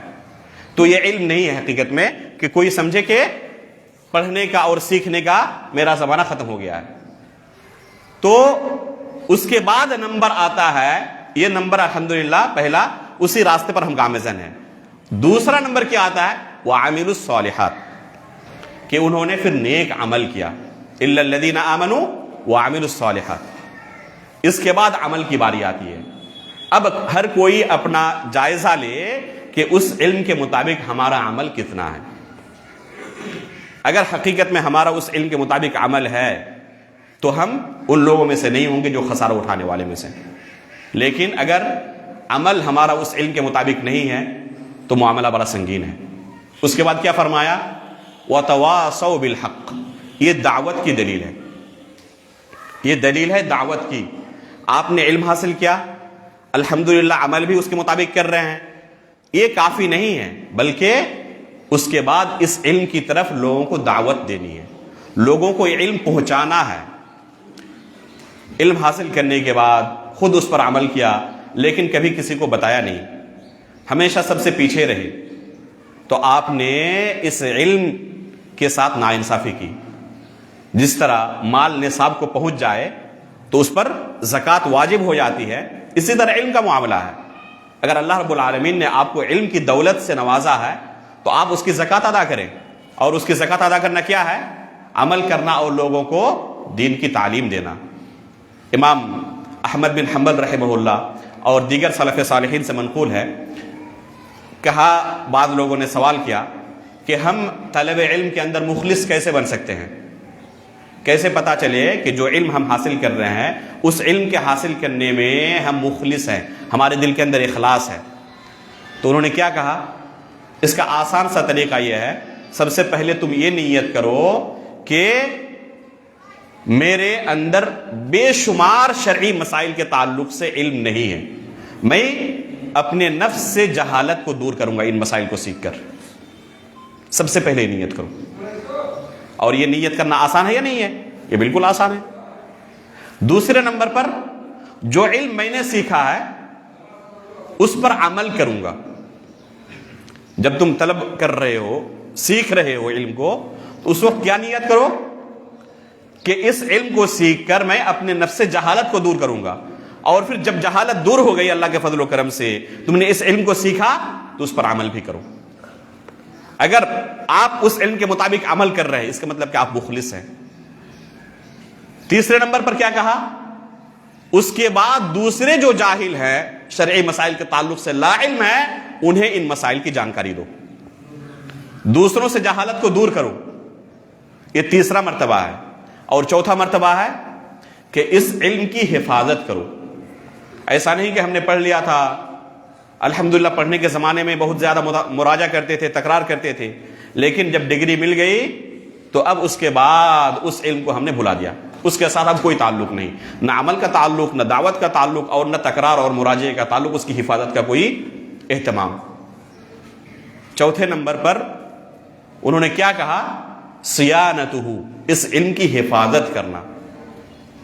اس لیے میرے بھائیوں ضرورت ہے کہ اگر ایک زمانے میں ہم نے اس علم کو حاصل کیا ہے اور آج اس سے دور ہو چکے ہیں تو اس کے ساتھ پھر دوبارہ جڑ جائیں، جو چیزیں آپ نے پڑھی ان کا مراجعہ کریں، علماء کی مجلسوں میں بیٹھنے کی کوشش کریں۔ اللہ کے فضل و کرم سے آج انٹرنیٹ کے زمانے میں دور دراز کے علاقوں میں موجود کبار علماء سے ہم فائدہ اٹھا سکتے ہیں۔ کوئی عالم دین سعودی عرب کے اندر ہے، ہم وہاں سفر نہیں کر سکتے، ان کے پاس جا کر بیٹھ نہیں سکتے پڑھنے کے لیے، لیکن چاہیں تو آپ یہیں سے ان کے علم سے فائدہ اٹھا سکتے ہیں۔ میں جانتا ہوں بے شمار ایسے طلبہ علم کو اور بے شمار ایسے مدرسین کو جو کہیں پڑھا بھی رہے ہیں اور وہ التزام کے ساتھ کبار علماء کے جو سعودی عرب کے اندر رہتے ہیں ان کے درس میں شرکت کرتے ہیں آج بھی۔ ابھی میں 2 ہفتہ پہلے جب گھر آیا تھا ملے وہ احباب جو مجھ سے استفسار کرتے رہتے تھے، میں نے پوچھا ان سے کہ کیا حال ہے ابھی ان دروس کا، تو انہوں نے بتایا کہ استمرار کے ساتھ الحمدللہ بھی چل رہا ہے، وہ جاری ہے۔ تو اس طرح علم کا سلسلہ آپ کا جاری رہے، علم کے ساتھ جڑے رہے، کبار مشائخ کے درس میں بیٹھیں، یہ نہ سمجھیں کہ الحمدللہ ہم فارغ ہو چکے ہیں اب ہمیں اور زیادہ کسی دوسرے کے درس میں بیٹھنے کی ضرورت نہیں ہے۔ جو احباب مدینہ اور مکہ کا سفر کیے ہیں وہ جانتے ہوں گے کہ وہاں جب مشائخ کے دروس ہوتے ہیں تو ان کے دروس میں جس طرح طلبہ بیٹھتے ہیں اسی طرح یونیورسٹی کے اندر جو پروفیسر ہے خود پڑھا رہے ہیں، وہ خود دکتور ہیں، لیکن وہ بھی آ کر درس میں بیٹھتے ہیں۔ ہو سکتا ہے کہ اس درس سے ہمیں کوئی چیز پتہ چل جائے جس کا ہمیں پہلے علم نہیں تھا، کم از کم اتنا تو ہوگا کہ جن کا ہم پہلے سے علم رکھتے تھے ان کا اعادہ ہو جائے گا، تکرار ہو جائے گی، اور اللہ رب العالمین کی رحمت نازل ہوتی ہے ایسی مجلسوں پر، تو کم از کم اس کے ہم حقدار ہو جائیں گے، یا اس کے ہم کیا کہتے ہیں اس برکت کے اندر ہم شرکت کر لیں گے۔ اس مقصد سے وہ بیٹھتے ہیں ان دروس میں اور ان سے فائدہ حاصل کرنے کے، علم حاصل کرنے کی کوشش کرتے ہیں۔ تو اللہ رب العالمین نے ہمیں نعمت دی ہے، ہم چاہے تو یہیں سے بیٹھ کر علامہ البانی رحمہ اللہ، علامہ محمد بن امان الجامی رحمہ اللہ، شیخ صالح الفوزان، علامہ ابن باز رحمہ اللہ، شیخ ابن عثیمین رحمہ اللہ، شیخ سلیمان الرحیلی حفظہ اللہ، ان تمام علماء کے کبار علماء کے دروس الحمدللہ انٹرنیٹ پر موجود ہیں۔ آپ جانتے ہیں شیخ ابو زید ضمیر کا نام سنا آپ لوگوں نے؟ ان کا پہلے تعلق شرعی علم کے ساتھ نہیں تھا، وہ حقیقت میں کمپیوٹر انجینئر غالباً ہے، اصل میں وہ کمپیوٹر انجینئر ہے، لیکن انہوں نے اس علم کو پہلے حاصل کرنے کی کوشش کی اصل مصادر سے، جو سلف صالحین کا طریقہ تھا کہ علماء کے پاس، جیسے کہ ابھی میں نے کہا نا کہ کتابوں سے رٹنے سے کوئی عالم دین نہیں بنتا، اور علماء کرام ایسے لوگوں سے تحذیر کرتے تھے جو کتابوں سے عالم بننے کی کوشش کرتے تھے، بلکہ علم کن سے حاصل کیا جائے گا؟ علماء سے حاصل کیا جائے گا، ان کے دروس میں بیٹھ کر۔ تو شیخ ابو زید ضمیر حفظہ اللہ سے تفصیلاً میں نے اس چیز کو پوچھا کہ آپ نے ایک دوسرے میدان سے اس میدان میں آ کر اس قدر اثر و رسوخ کیسے پیدا کیا؟ الحمدللہ شیخ ابو زید ضمیر حفظہ اللہ راسخ فی العلم ہے، ان کے ساتھ بے شمار مجلسوں میں بیٹھنے کی وجہ سے بعض احباب جو بیٹھتے ہیں سوال کرتے ہیں، کہتے ہیں کہ جامعہ اسلامیہ کے اندر، دراسات اولیاء کے اندر، ماجسٹر دکتورا کے اندر پڑھنے والے بچوں کے پاس بھی وہ رسوخ نہیں ہوتا جو شیخ ابو زید ضمیر کے پاس ہے۔ میں نے پوچھا کہ یہ رسوخ آپ نے کہاں سے پیدا کیا؟ تو شیخ نے جو جواب دیا اس میں ہمارے لیے بہت بڑا درس ہے۔ شیخ نے کہا کہ سب سے پہلے میں نے علامہ البانی رحمہ اللہ سے یعنی ابتدائی معلومات حاصل کرنے کے بعد، تاکہ تھوڑی بہت عربی سمجھنے میں آ جائے، اور اللہ کے فضل و کرم سے یہاں پر جتنے لوگ بیٹھے ہوئے ہیں مجھے یقین ہے کہ تھوڑی سی مدت میں عربی درس کو بغیر کسی ترجمے کے آپ سمجھ سکتے ہیں۔ تھوڑے سے دنوں کی محنت کی ضرورت ہے، مہینہ 2 مہینہ کے بعد آپ بالکل سمجھنے لگیں گے۔ سمجھنے میں کوئی پریشانی نہیں ہوگی، بولنے میں پریشانی ہو سکتی ہے اور واقعی ہوتی بھی ہے، لیکن سمجھنے میں کوئی خاص پریشانی آپ کو نہیں ہوگی۔ اگر آپ نے مدرسے کی زندگی میں 8 سال کی مدت گزارا ہے تو عربی کتابوں سے اتنے زمانوں تک آپ کا تعلق رہا ہے، آپ کو سمجھنے میں انشاءاللہ پریشانی نہیں ہوگی۔ شیخ ابو زید ضمیر حفظہ اللہ نے کہا کہ ابتدائی معلومات حاصل کر لینے کے بعد میں نے شیخ البانی رحمہ اللہ کو اپنا مدرس بنایا کہ شیخ البانی سے سب سے پہلے مجھے علم حاصل کرنا ہے۔ اس کا طریقہ کیا ہے؟ انٹرنیٹ کے اندر سینکڑوں دروس شیخ کے موجود ہیں۔ شیخ نے کہا کہ تقریباً میں نے تمام دروس کو، جو ایک کیسٹ تقریباً گھنٹے کی ہے، 2 گھنٹے کی ہے، 1.5 گھنٹے کی ہے، اس طرح کی سینکڑوں کیسٹیں میں نے سنی، اور اس طرح شیخ سے میں نے علم حاصل کرتا رہا۔ ظاہر سی بات ہے کہ علامہ البانی سے کوئی پڑھے اور اس طرح ان کے علم کو اپنے اندر جمع کرنے کی کوشش کرے تو ظاہر سی بات ہے کہ ان کے علم کا حال کیا ہوگا۔ تو اس طرح اگر کوئی شخص چاہے تو آج اس دور میں کبار مشائخ کے ساتھ جڑ سکتا ہے، ان کے درس میں بیٹھ کر علم حاصل کر سکتا ہے۔ مسجد نبوی کے اندر شیخ سلیمان الرحیلی حفظہ اللہ کے دروس ہوتے تھے، اور بعض طلبہ جب آن لائن کورونا کے زمانے میں درس ہوتا تھا تو اس وقت بعض طلبہ کے سوالات آتے تھے اس میں لنک پر جو درس چل رہا ہوتا، تو بعض طلبہ کہتے کہ آپ کا درس جس وقت شروع ہوتا ہے ہمارے یہاں فجر کی اذان سے تقریباً 1.5 گھنٹہ 2 گھنٹہ 2.5 گھنٹہ پہلے کا وقت ہے، وہ ہم کیا کرتے ہیں یا تو عشاء کے بعد فوراً سو جاتے ہیں یا پھر جاگ رہے ہوتے ہیں، رات بھر نیند بہت آتی ہے، اس کے باوجود قلم کاپی لے کر بیٹھے رہتے ہیں کہ نہیں شیخ کا درس رات 2 بجے 2:30 بجے شروع ہونے والا ہے، تو اس درس میں ہم شرکت کرتے ہیں۔ اس طرح اب غور کریں کہ وہ کسی دوسرے ملک میں بیٹھے ہوئے ہیں لیکن اس طرح مشائخ کے ساتھ جڑے ہوئے ہیں۔ ایک موبائل کے اندر اپلیکیشن ہے، اس اپلیکیشن کو آپ اہل علم ہیں، اسے فائدہ اٹھا سکتے ہیں، ہر کوئی ڈاؤن لوڈ کر کے رکھے اور اسے بیچ بیچ میں ضرور سنتے رہا کریں۔ اس کا نام ہے مفہرس المحاضرات۔ یہ دیکھ رہے ہیں، یہ نیچے آپ لکھیں گے جیسے پلے اسٹور پر مفہرس المحاضرات، اتنا بہترین اپلیکیشن ہے۔ ہر عالم دین کے جس کا تعلق علم کے ساتھ ہے، دعوت و تبلیغ کے ساتھ ہے، امامت و خطابت کے ساتھ ہے، اس کے پاس یہ اپلیکیشن ہونا چاہیے۔ دوسرے بہت سارے اپلیکیشن ہمارے پاس ہوتے ہیں لیکن علم کے اپلیکیشن بہت کم ہوتے ہیں۔ اپنے پاس یہ رکھیں، اس کو کلک کریں، آپ دیکھیں گے کہ کن کے دروس موجود ہیں۔ شیخ البانی رحمہ اللہ کے اکثر و بیشتر دروس آپ اس اپلیکیشن کے اندر پالیں گے۔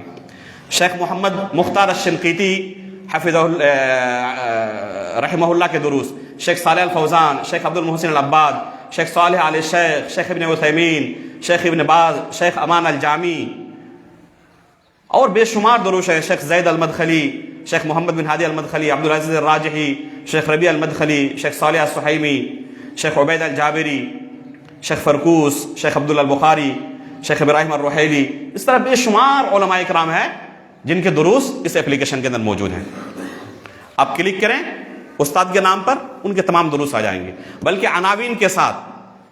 مثلا 1 گھنٹے کا کوئی درس ہے اور اس درس میں انہوں نے مان لیجیے کہ 10 الگ الگ موضوعات پر گفتگو کی ہے، تو عنوان کے ساتھ اس میں الگ الگ اس کو کلپس کو الگ کر دیا گیا ہے۔ آپ صرف عنوان پر ہی کریں، وہاں سے وہ شروع ہو جائے گا۔ مثلا 45 منٹ کے بعد سے وہاں پر شیخ نے گفتگو کرنا شروع کی ہے، وہ فوراً 45 منٹ کے بعد پہنچ جائے گا اور وہی آپ کو حصہ سنائے گا جس کی آپ کو ضرورت ہے۔ تو بہترین اپلیکیشن ہے، اس طرح آپ چاہیں تو یہاں سے بھی علم حاصل کر سکتے ہیں۔ تو علم کا راستہ کبھی رکتا نہیں ہے، اس لیے آپ نے علم حاصل کیا، عمل کیا، اب لوگوں کو دینا بھی شروع کریں، دعوت و تبلیغ کے میدان میں آئیں، جو آپ کی استطاعت ہے اس استطاعت کے مطابق، اور ہر ایک کو اپنی حد معلوم ہونی چاہیے، کس طرح کے مسئلے میں مجھے بولنے کی اجازت ہے اور کس طرح کے مسائل پر بولنا میرے لیے مناسب ہے، اس کا علم ہونا چاہیے۔ صحابہ کرام کے تعلق سے آپ پڑھیں، ان کے پاس سوالات آتے اور کیا کرتے، اپنے سے بڑے کسی دوسرے صحابی کے پاس جن کے پاس زیادہ علم ہوتا وہ بھیج دیتے ان کے پاس کہ فلاں کے پاس جا کر آپ اس سوال کا جواب لے لیں۔ افسوس کی بات ہے کہ آج ایسا نہیں ہوتا، ہر کوئی تیار رہتا ہے جواب دینے کے لیے، بلکہ جن کے پاس سب سے کم علم ہوتا ہے وہ سب سے پہلے جواب دینے کی کوشش کرتا ہے۔ علماء خاموش ہو جائے تو وہ سب سے پہلے بڑھتا ہے کہ مجھے تو اس سوال کا جواب معلوم تھا، آپ نے جواب کیوں نہیں دیا؟ اب غور کریں اس صحابی کا قصہ جو مکہ میں تھے ابھی، اور ایک خاتون آ کر کہتی ہے کہ میں نے آپ کو اور آپ کی اہلیہ دونوں کو دودھ پلایا ہے۔ اللہ کے رسول ہجرت کر کے مدینہ آ چکے تھے، کیا وہ صحابی اکیلے مکہ میں تھے؟ ان کے علاوہ کوئی دوسرا مکہ میں نہیں تھا؟ اور بھی دوسرے صحابہ کرام مکہ میں تھے، ابھی تمام صحابہ کرام ہجرت کر کے مدینہ آ نہیں چکے تھے۔ بہت سارے صحابہ کرام، یہاں تک کہ عبداللہ بن عباس رضی اللہ تعالیٰ عنہ کا گھرانہ آخری وقت میں انہوں نے ہجرت کیا تھا۔ بہت سارے مستضعفین تھے جس کا تذکرہ قرآن میں اللہ تعالیٰ نے کیا ہے المستضعفین والنساء کے تعلق سے، کہ بہت سارے لوگ فوراً اللہ کے رسول کے ساتھ ہجرت نہیں کر سکے۔ تو یہ صحابی رسول ابھی بھی مکہ میں موجود ہیں اور ان کے ساتھ اور بھی دوسرے صحابہ کرام ہیں۔ ایک خاتون آ کر کہہ رہی ہے کہ میں نے آپ کو اور آپ کی بیوی کو دونوں کو میں نے دودھ پلایا ہے۔ انہوں نے کیا کیا؟ فوراً مکہ سے مدینے تک کا سفر کیا اور اللہ کے رسول سے اگر ڈائریکٹ اس سوال کا حل پوچھا۔ آج ہم میں سے کوئی ہوتا تو کیا کرتا؟ خود ہی حل کر، میں بھی صحابی ہوں، میرے پاس بھی علم ہے، مدرسے کی ڈگری تو میرے پاس بھی ہے، مفتی میں بھی ہوں، فوراً خود ہی فتویٰ دے لیتا۔ زیادہ سے زیادہ اپنے آس پاس کے دو چار لوگوں سے پوچھ لیتا اور عمل کر لیتا، گرچہ شک و شبہ ہو۔ اس طرح کوئی سفر کرتا ہے آج کل علم کے لیے، کسی ایک مسئلے کی جانکاری کے لیے؟ کیا ہمارے سلف صالحین کے قصوں میں ہمارے لیے ہدایت نہیں ہے؟ اس صحابی نے فوراً مدینے تک کا سفر کیا۔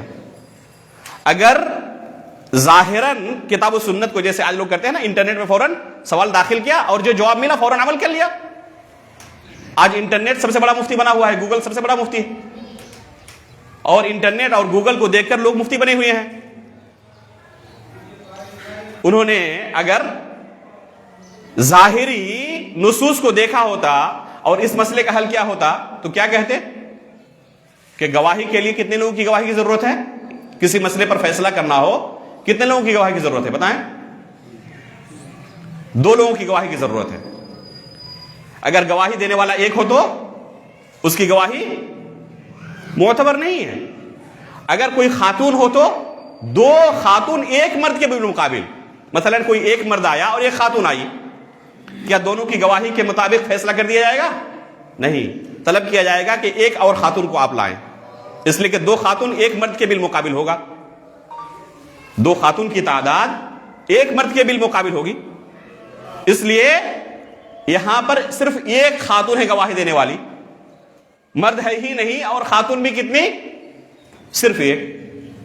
اگر ظاہر نصوص کو دیکھ کر فیصلہ کیا ہوتا تو کہتا کہ آپ کی گواہی تو معتبر نہیں ہے شرعی نصوص اصول کے مطابق، اس لیے آپ کی گواہی کو میں قبول نہیں کرتا، اپنی اسی بیوی کے ساتھ زندگی گزار رہے ہوتے۔ لیکن انہوں نے ایسا نہیں کیا۔ سب سے بڑے عالم موجود ہیں، گرچہ سفر کرنا پڑے 500 کلومیٹر۔ اس زمانے میں راستے آج کی طرح ہموار نہیں تھے، کئی دن لگ جاتے سفر کرنے کے لیے، لیکن انہوں نے یہ مشقت برداشت کی، اللہ کے رسول کے پاس گئے۔ اللہ کے رسول نے کیا کہا؟ کیف وقد قیل۔ جب ایک خاتون خود اپنے بارے میں گواہی دے رہی ہے کہ میں نے خود دودھ پلایا ہے تو کیسے آپ اس بیوی کے ساتھ رہ سکتے ہیں؟ فوراً اس صحابی نے اس خاتون کو طلاق دے دی۔ غور کریں کہ آج انٹرنیٹ اور گوگل سے پوچھا ہوتا اس نے جواب تو اسی کے ساتھ زندگی گزار رہا ہوتا، لیکن عالم دین کے پاس جانے کے بعد ایک عالم کے پاس جو نظر ہوتی ہے ایک عام شخص کے پاس وہ نظر کبھی بھی نہیں ہو سکتی۔ مسئلے کی سنگینی کا علم ایک عام شخص کے پاس جو علم کا جھوٹا دعویٰ کرتا ہے اس کے پاس کبھی ہو ہی نہیں سکتی۔ اللہ رب العالمین کا فرمان ہے انما یخشی اللہ من عبادہ العلماء، کہ حقیقت میں اللہ رب العالمین سے ڈرنے والے علماء ہوتے ہیں۔ کسی مسئلے میں جب انہیں زبان کھولنی ہو تو ان کا دل کانپ رہا ہوتا ہے، صحابہ اکرام کے پاس کوئی سوال لے کر آتا، اپنے سے بڑے صحابی کی طرف احالہ کر دیتے، ان کے پاس پوچھو. اس طرح گھومتے گھومتے گھومتے پہلے صحابی کے پاس آ جاتے. جب مجبور ہو کر انہیں جواب دینا پڑتا تو کیا کہتے کہ ان کا چہرہ سرخ ہو جاتا. جواب دینے کے بعد کہتے او کما قال رسول اللہ صلی اللہ علیہ وسلم، شاید کہ اللہ کے رسول نے ایسا ہی کہا تھا. ڈرتے ڈرتے جواب دیتے. اللہ کے فضل و کرم سے ہر زمانے میں علماء حق موجود رہے ہیں. آج بھی بے شمار علماء موجود ہیں، لیکن دنیاوی معاملات میں جس طرح لوگ ہر چیز کا اہتمام کرتے ہیں، اگر بچہ بیمار ہو جائے اور پتہ چلے کہ اس مرض کی بیماری فلاں ڈاکٹر بہترین علاج اس کا کرتا ہے اور وہ بہت دور رہتے ہیں، کلکتہ میں رہتے ہیں، تو رات کو جا کے ٹرین پکڑیں گے تاکہ صبح ان سے سب سے پہلے جا کر مل سکیں. وہاں پر اور بھی بہت سارے ڈاکٹرز موجود ہیں، کسی دوسرے کو نہیں دکھائے گا، اسی کے پاس دکھانا ہے. گرچہ بھیڑ ہو، ایک دن رہنا پڑے تب انتظار کرے گا، نہیں انہی کے پاس دکھانا ہے. اس طرح کا اہتمام دینی معاملے میں ہم کرتے ہیں؟ کوئی کرتا ہے؟ کیونکہ ہمارے پاس یہ شریعت سب سے سستی چیز ہے، اس کی اہمیت ہمارے پاس نہیں ہے. اس لیے میرے بھائیوں، ضرورت ہے کہ ان مسائل کو، جس کی پیشین گوئی، جس فتنے کی پیشین گوئی اللہ کے رسول نے کی تھی، سلف صالحین نے ہمیشہ ہر زمانے میں جس کی تحذیر کی تھی، اور ایک دو نصوص نہیں، اور یہ کوئی مختلف مسئلہ نہیں ہے جس میں آپ کہہ سکیں کہ گنجائش نکل سکتی ہے. ہر زمانے میں متفق علیہ مسئلہ رہا ہے کہ ایسے لوگوں سے علم حاصل نہیں کیا جائے گا جو حقیقت میں خود اہل علم سے نہ ہو.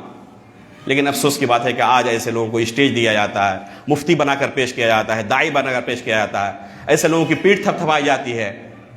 یہ بہت ہی افسوسناک صورتحال ہے.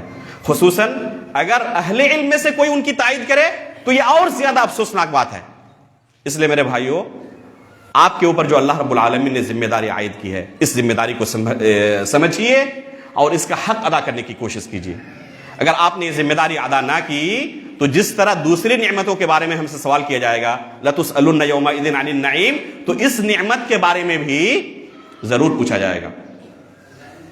اس لیے اس نعمت کے بارے میں ہمارا جواب کیا ہوگا، ہمیں اس کی تیاری اسی وقت کرنی چاہیے. تھوڑا پانی ملے گا.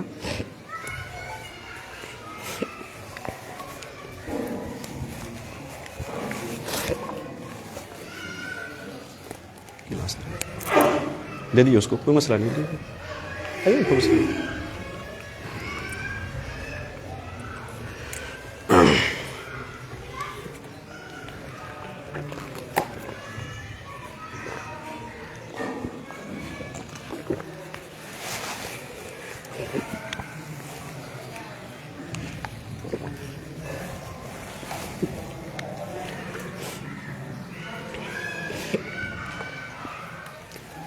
ہماری دعوت کا طریقہ کار کیا ہو، اس کا بھی ہمیں حد درجہ دھیان رکھنے کی ضرورت ہے.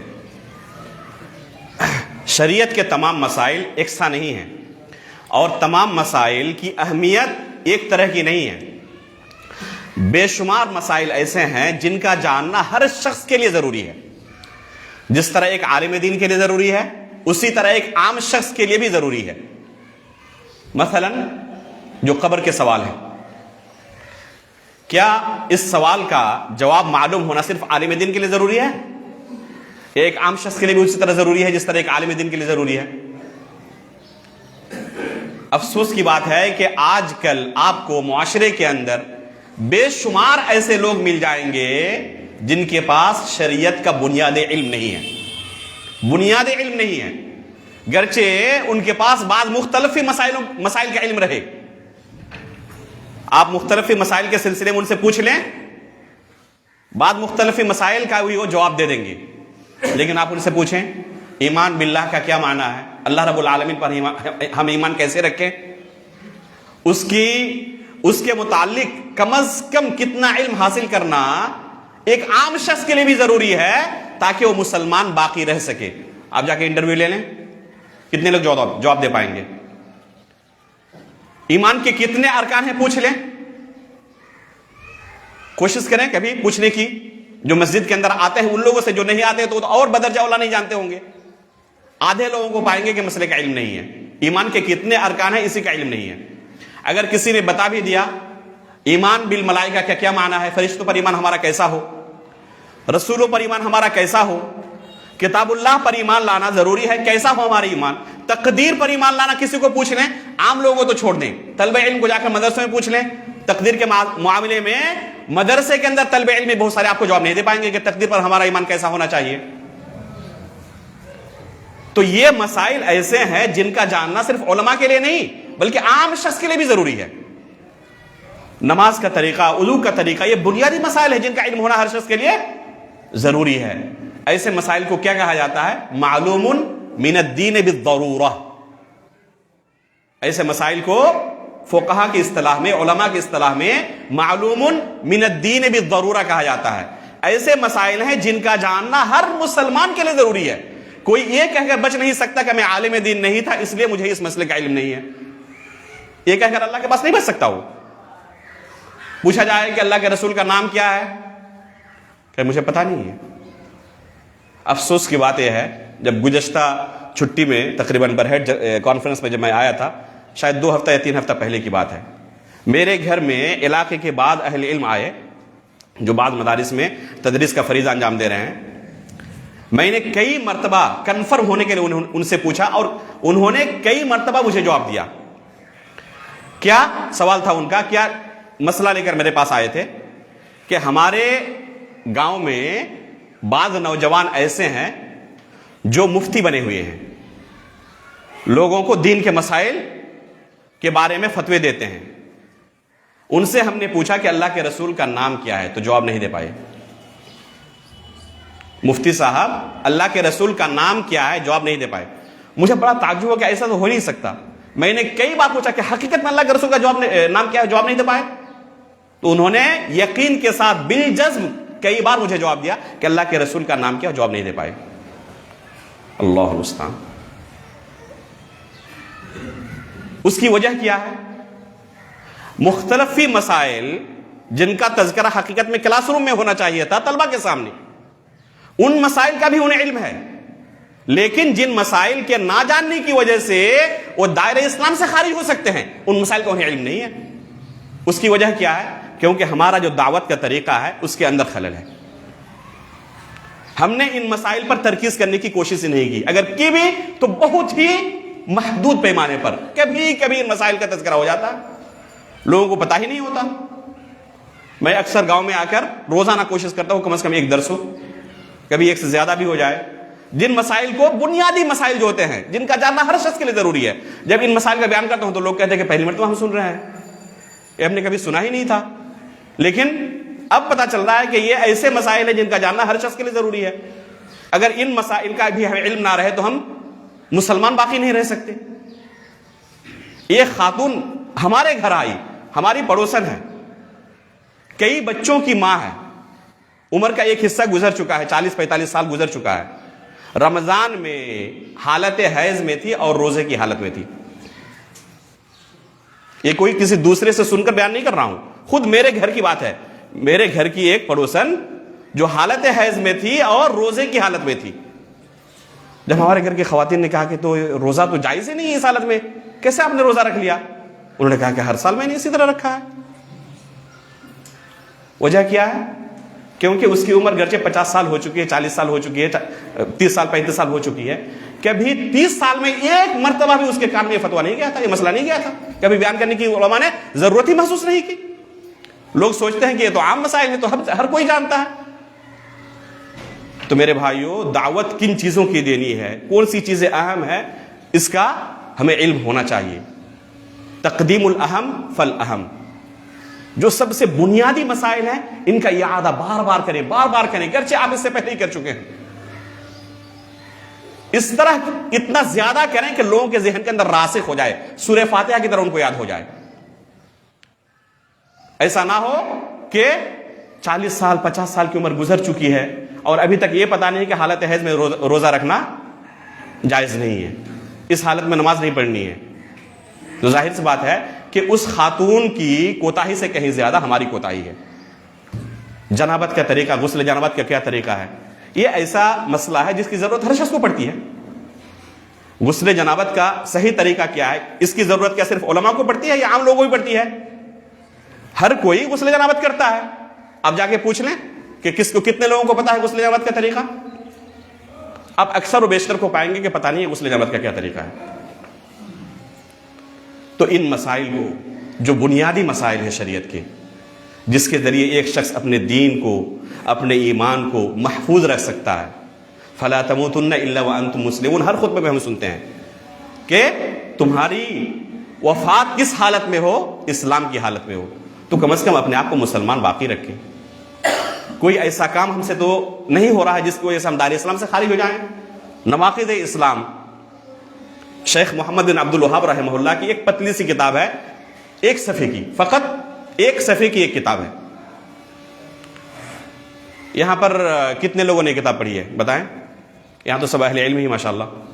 نواقض اسلام، ہاتھ اٹھائے، یہ شرمانے کی ضرورت نہیں ہے، اور یہ کوئی ایسا یہ نہیں ہے کہ صرف میں ہی بولوں اور آپ سب خاموش رہیں، بلکہ آپس میں الحمدللہ گرچہ ترجمہ ہو، تقریباً کہہ سکتا ہوں کہ جتنے لوگوں نے ہاتھ اٹھایا یہ 4-5% ہوں گے، 10% بھی اگر اس کو شمار کر لیتے ہیں، یعنی 90% لوگوں نے اس کو نہیں ابھی تک پڑھا ہے۔ گرچہ ایک صفحے کی کتاب ہے، لیکن اتنی اہم کتاب ہے، عموماً سعودی عرب کے اندر ابتدائی درجات کے اندر جو بچے پڑھتے ہیں ان کو بھی یہ پڑھا دیا جاتا ہے۔ ایک شخص کی عمر اگر 20, 25, 30 سال ہو چکی ہے تو ہو سکتا ہے کہ انہوں نے اس کتاب کو 20-30 مرتبہ پڑھ لیا ہوگا۔ ایک مرتبہ مسجد نبوی کے اندر اس کتاب کا، جو ایک صفحے کی کتاب ہے، اعلان ہوا کہ شیخ سلیمان الرحیلی حفظہ اللہ سنیچر کے دن، جو چھٹی رہتی ہے، چھٹی کے دن فجر کی نماز کے بعد اس کتاب کو پڑھائیں گے۔ تو میں نے اپنے ساتھیوں، میرے پاس الحمدللہ اس وقت گاڑی تھی، تو میں نے اپنے بعض ساتھیوں کو کہا کہ میں جانے والا ہوں، اگر آپ جانا چاہتے ہیں تو میں آپ کو آپ کے گھر سے اٹھا لوں گا تاکہ مسجد میں وقت سے پہلے ہم پہنچ سکیں۔ تو انہوں نے کہا کہ جی ہم بھی شریک ہونا چاہتے ہیں درس میں۔ تو سب کو میں نے پہلے کہا کہ تقریباً 1 گھنٹہ پہلے میں نکلوں گا فجر سے، تاکہ پارکنگ کے لیے بھی جگہ مل جائے اور درس کے لیے بھی آسانی سے جگہ مل جائے۔ جب پہنچا تو دیکھ رہا ہوں کہ تقریباً یعنی آدھی جگہ پہلے سے فل ہو چکی ہے، یعنی تقریباً 1.5 گھنٹہ 2 گھنٹہ پہلے ہی لوگ آ کے بیٹھے ہوئے ہیں کہ فجر کے بعد شیخ یہاں پہ درس شروع کریں گے۔ یہ کون تھے جو آئے تھے پڑھنے کے لیے؟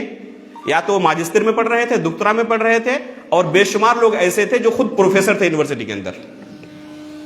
وہ ایک صفحے کی کتاب جو ابتدائی درجات میں پڑھائی جاتی ہے وہ پڑھنے کے لیے آئے ہوئے تھے۔ اور آج ہماری حالت کیا ہے؟ ہم داعی ہیں، دوسرے لوگوں کی بات ہی چھوڑ دیں کہ نواقض اسلام کا ان کے پاس کتنا علم ہوگا۔ ہم مدرسوں کے پروڈکٹ ہیں، فراغت ہو چکی ہے یا پڑھ رہے ہیں، لیکن ابھی تک ہم نے اس کتاب کو دیکھا بھی نہیں۔ یہ کون سے مسائل ہیں؟ نواقض اسلام۔ جس طرح نواقض وضو ہے نا، کن چیزوں سے وضو ٹوٹ جاتا ہے ہر ایک کو معلوم ہے، لیکن کن چیزوں سے اسلام ٹوٹ جاتا ہے ہمیں اس کا علم نہیں ہے۔ تو یہ افراط و تفریط کی دلیل ہے کہ بعض ایسے مسائل ہم اتنا زیادہ اس کا سماج کے اندر، معاشرے کے اندر، اپنی تقریروں میں، اپنے اجلاس میں تذکرہ کرتے ہیں جو حقیقت میں مختلف مسائل ہیں، اور ان کا تذکرہ کلاس روم کے اندر یا اہل علم کے درمیان ہونا چاہیے تھا، لیکن ہم اپنے خطبوں میں اور عوامی مجلسوں میں ان کا تذکرہ کرتے ہیں۔ میں منع نہیں کر رہا ہوں کہ ان کا تذکرہ نہیں ہونا چاہیے، تعلیم لوگوں کو دینی چاہیے، لیکن ان سے کہیں زیادہ اہم یہ مسائل ہیں جس سے اسلام کے اندر کم از کم ہم باقی تو رہ سکے، کہیں ہمارا اسلام تو ٹوٹ نہیں رہا۔ جس طرح وضو کی حفاظت ہم کرتے ہیں اور ان مسائل کو سیکھتے ہیں جن سے وضو ٹوٹ جائے، اس طرح وہ مسائل، وہ اعمال جس سے ہمارا اسلام ٹوٹ سکتا ہے، جو ناقض اسلام ہے، ان کے بارے میں علم حاصل کرنا اسی طرح ضروری ہے۔ تو یہ ہے تقدیم الاہم فالاہم، کہ کن چیزوں کا ہمیں کرنا ہے، تذکرہ کرنا ہے لوگوں کے سامنے، اس کا ہمیں علم ہونا چاہیے۔ اس کے بعد ہے بڑے بڑے جلسوں، کانفرنسوں کی افادیت اپنی جگہ مسلم ہے، اس کے خاص فوائد حاصل ہوتے ہیں، خصوصاً اس ملک کے اندر جہاں پر غیر مسلموں کی تعداد ہم سے کہیں زیادہ ہے، اسلامی ہیبت بیٹھتی ہے، لوگوں کو پتہ چلتا ہے کہ مسلمان ہیں اس ملک میں، زندہ ہے، مردہ نہیں ہے، ان کی بھی چہل پہل ہے، بہت سارے فوائد ہیں، اس میں کوئی شک نہیں ہے۔ لیکن جہاں تک لوگوں کو دین کی تعلیم دینا ہے، لوگوں کو دین سکھانا ہے، تو اس طرح بڑے بڑے کانفرنسوں سے اور بڑے بڑے اجلاس سے حقیقت میں لوگوں کو دین نہیں سکھا سکتا۔ لوگوں کو دین سکھانا ہے تو اس کا طریقہ یہ ہے کہ مسجد سے اس کی شروعات ہو، بلکہ مکتب سے اس کی شروعات ہو۔ ہر مسجد کے اندر مکتب کا انتظام ہونا چاہیے۔ دوسری چیزوں میں فالتو کاموں میں ہم لاکھوں خرچ کر دیتے ہیں، اس کا بہترین منظم شکل میں انتظام کریں، ہر گھر سے چندہ ہو اور وہ مکتب کے لیے اور مسجد کے اندر دروس کے لیے، معمولی پیسہ بھی اگر لوگ دیں تو بہترین انداز میں، بلکہ ایک کانفرنس میں ایک اجلاس عام میں جتنا خرچ ہوتا ہے اسی پیسے سے سال بھر کا آپ انتظام کر سکتے ہیں، مسجد کے اندر دعوتی اور یہ دین سکھانے کا سسٹم۔ آپ ایک اچھے سے بہترین سے اہل علم کو رکھیں مسجد کے اندر امام کے طور پر اور خطیب کے طور پر، ان کو روزانہ یا کم از کم ہفتے میں 2 دن 3 دن درس کے لیے نماز کے بعد 15 منٹ 10 منٹ کے لیے مکلف کریں، اور مہینے کے اندر ایک اجتماع رکھیں جس میں گاؤں کے تمام لوگوں کی حاضری ضروری ہو۔ اس طرح جماعت کے اندر فیصلہ کریں کہ اس اجتماع میں حاضر رہنا، اللہ کہ کسی کے پاس بہت زیادہ شرعی عذر ہو، کوئی گھر میں بیمار ہو، اسپتال میں ہو، الگ بات ہے، لیکن اس دن حاضر ہونا ضروری ہے ہر ایک کے لیے۔ اور کسی اچھے عالم دین کا جو آ کے منورنجن کرتے ہیں، ایسے لوگوں کا نہیں، جن کے پاس حقیقت میں شریعت کا علم ہے، گرچہ زبان کے اندر اوچر زبان نہ ہو لیکن شریعت کا جن کے پاس علم ہے، ان کو بلائیں اور مغرب سے لے کر عشاء تک فقط مسجد کے اندر درس رکھیں۔ الگ سے اسٹیج سجانے کے لیے پیسہ خرچ کرنے کی ضرورت نہ ہو، مائکنگ کے لیے ضرورت نہ ہو، لائٹنگ کے لیے پیسے خرچ کرنے کی ضرورت نہ ہو، مسجد کا مائک کافی ہو اور ایک ٹیبل اور ایک کرسی کافی ہو، اور زیادہ سے زیادہ آج انٹرنیٹ کا زمانہ ہے، ریکارڈنگ کر لیں تاکہ دوسرے لوگ بھی فائدہ اٹھا سکیں، یا خود آپ اس درس کو بعد میں سننا چاہیں اسے سن سکیں۔ اس میں معمولی خرچ پر زیادہ سے زیادہ ایک خطیب کو آپ باہر سے بلائیں گے تو ان کی ضیافت کرنی پڑے گی، ہو سکتا ہے کہ گاؤں میں کسی کوئی ذمہ داری لے لے کہ اس ہفتے میں اس مہینے میں کروں گا، اس مہینے میں کروں گا، معمولی خرچے پر خطیب کا خرچ جو ہوتا ہے اس خرچے پر آپ بہترین انداز میں یہ جزاکم اللہ خیر۔ تو اس طرح آپ انتظام کریں، اس سے جو گاؤں کے اندر دینی رجحان پیدا ہوگا ان جلسوں کے اندر آپ وہ پیدا نہیں کر سکتے۔ کم از کم لوگ مسلمان ہو کر مریں گے، دین سے خارج تو نہیں ہوں گے، کم از کم ان بنیادی مسائل کو انہیں علم ہوگا۔ جب بار بار تذکرہ کیا جائے گا تو اس کا اہتمام کرنے کی کوشش کریں۔ موجودہ دور میں جو فتنے ہیں، آپ اہل علم ہیں، آپ کو ان کی جانکاری ہونی چاہیے کہ اس زمانے میں اہل سنت والجماعت، سلفیت، اہل حدیثیت کن فتنوں سے جھوج رہی ہے، کن فتنوں سے ان کا مقابلہ ہے۔ ہر زمانے میں فتنے رہے ہیں، امام احمد بن حنبل رحمہ اللہ کے زمانے میں، امام بخاری رحمہ اللہ کے زمانے میں، اس سے پہلے صحابہ اکرام کے زمانے میں، قدریہ کا فرقہ صحابہ اکرام کے زمانے میں ظاہر ہو چکا تھا، روافض کا فرقہ صحابہ اکرام کے زمانے میں ظاہر ہو چکا تھا، خوارج کا فرقہ صحابہ اکرام کے زمانے میں ظاہر ہو چکا تھا، جہمیہ کا فرقہ تابعین کے زمانے میں ظاہر ہو چکا تھا۔ ہر زمانے میں اس طرح کے فتنوں سے مسلمانوں کا سامنا رہا ہے۔ اللہ کے رسول کی حدیث کیا ہے؟ لا تزال طائفة من امتی ظاہرین علی الحق، میری امت میں قیامت تک ایک جماعت ہمیشہ اس بات پر قائم رہے گی جو حق پر ہوگی، لا يضرهم من خالفهم ولا من خذلهم، دوسرے لوگ مخالفت کریں گے لیکن ان کو کوئی نقصان نہیں پہنچا پائیں گے۔ اللہ کے فضل سے آج بھی یہ جماعت باقی ہے، اہل حدیث جماعت کی شکل میں۔ ہم یہ شرف سمجھتے ہیں، سعادت سمجھتے ہیں کہ سلف صالحین کا جو منہج تھا ہمارا منہج وہی ہے۔ اگر کوئی شخص، جس طرح ہم دوسرے لوگ اپنے کسی خاص شخص کی طرف انتساب کرتے ہیں، تمام لوگوں سے نسبت ہماری ختم کر لیں، صرف اللہ کے رسول سے، صحابہ سے ہماری نسبت باقی رکھ کے کافی ہمارے لیے۔ ہم کسی شخص کی طرف دعوت نہیں دیتے، کتاب و سنت کو سلف صالحین کے منہج پر سمجھنے کی دعوت دیتے ہیں۔ تو جو فتنے ہر زمانے میں رہے تھے اور علماء نے جس طرح مقابلہ کیا تھا، ضرورت ہے کہ ہم بھی ان فتنوں کا اسی طرح مقابلہ کرنے کے لیے پہلے علمی طور پر تیار ہوں۔ جیسے کہ میں نے شروع میں کہا تھا، علم سب سے پہلے ضروری ہے۔ جیسے آج کے زمانے میں کون سے فتنے ہیں؟ جماعت اسلامی کا فتنہ، اخوانیت کا فتنہ، جو سابقہ گمراہ فرقے گزر چکے، جن کے اندر بڑی بڑی گمراہیاں تھی، جن کی وجہ سے ان کو گمراہ فرقہ شمار کیا گیا، ان تمام گمراہ فرقوں کی گمراہیاں اس جماعت کے اندر، اخوانیت کے اندر، جماعت اسلامی کے اندر جمع ہو گئی ہے۔ اور یہ جماعت ہر ایک کو معاف کر سکتی ہے سوائے اہل حدیثوں کی، سوائے سلفیوں کو۔ سب سے سخت مقابلہ اس جماعت کا کن کے ساتھ ہے؟ وہ سلفیوں کے ساتھ ہے۔ اس لیے سب سے پہلے اس کے بارے میں علم حاصل کریں، کہ سلف صالحین کے منہج سے ان کا جھگڑا کن چیزوں پر ہے، کن مسائل کے تعلق سے ہے۔ پہلے علمی طور پر مضبوط بنی اور اس کے بعد ان فتنوں سے لوگوں کو بچانے کی کوشش کریں۔ سب سے پہلے آپ خود بچیں گے اور پھر لوگوں کو بچانے کی کوشش کریں۔ اسی طرح اسکول کالج کے بہت سارے بچے، میرے بعض رشتہ دار جو پڑھ رہے تھے، انہوں نے خود بیان کیا کہ ان کے پاس بھی یہ لوگ آئے تھے۔ شکیل بن حنیف کا فتنہ سنا آپ لوگوں نے؟ اسکول کالج کے طلبہ اچھی طرح جانتے ہوں گے۔ وہاں پر باضابطہ گینگ بنا کر وہ لوگ حاضر ہوتے ہیں اور ان کا برین واش کرنے کی کوشش کرتے ہیں اور اپنے آپ کو مہدی علیہ الصلوۃ والسلام کے طور پر ظاہر کرنے کی کوشش کرتے ہیں کہ مہدی علیہ السلام آ چکے ہیں۔ تو اس کے تعلق سے ہمیں علم ہونا چاہیے اور اپنے نہالوں کی حفاظت کرنی چاہیے۔ مولانا وحید الدین خان کا یہ فتنہ اور ان کی یہ فکر، اسی طرح سر سید احمد خان، انکار سنت، بلکہ ہر چیز کا انکار ان کے یہاں ہے۔ فرشتوں کا انکار، جنت و جہنم کا انکار، قبر کے عذاب کا انکار، سور پھونکنے کا انکار، معجزات کا انکار، ہر چیز کا انکار آپ پائیں گے۔ جو ایمان کے بنیادی اراکین میں سے ان چیزوں کا انکار انہوں نے کیا ہے، اور بے شمار لوگ انہی کے آج گرویدہ بنے ہوئے ہیں۔ انکار سنت وہیں سے آیا ہے، جو بر صغیر کے اندر اکثر و بیشتر جو ہے یہ سب ان کے شاگرد ہیں۔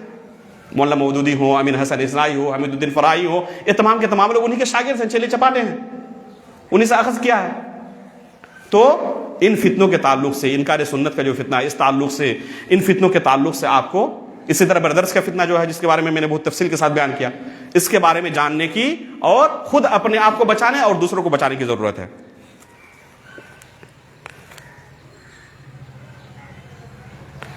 ایک اور اہم چیز، اور اسی کے ساتھ میں ختم کروں گا، وقت بھی ختم ہو چکا۔ ہمارے بہت سارے بچے آج کانوینٹ اسکولوں میں جاتے ہیں، عیسائی مشنریوں میں جاتے نہیں جاتے ہیں، خصوصاً جن کے پاس پیسے ہوتے ہیں جاتے ہیں۔ یہ بچے جا کر وہاں پر سب سے پہلے کس چیز کو کھوتے ہیں؟ غیر شعوری طور پر اپنے دین کو سب سے پہلے کھوتے ہیں۔ تعلیم کے نام پر اپنے بچوں کو ہم نصرانیت سکھا رہے ہوتے ہیں ان اسکولوں میں۔ اسی طرح سنتھال کا علاقہ ہے، یہ ہمارے آس پاس سنتھالی قوم موجود ہے، تو ان کے تعلق سے بھی صحیح دعوت پہنچانے کی ہمیں ضرورت ہے۔ آج کل نصرانی گروہ جو ہیں، وہ جماعتیں حد درجہ سرگرم ہیں ان کے درمیان دعوت کے سلسلے میں، یہاں تک کہ شیخ عبد المعید صاحب جو مرکز السلام کے مدرس ہیں، جب وہ اپنا لکھ رہے تھے ماجسٹر کا مقالہ، تو اس وقت بیان کر رہے تھے کہ سنتھالی زبان میں نصرانیوں نے ڈکشنری تیار کر دی ہے۔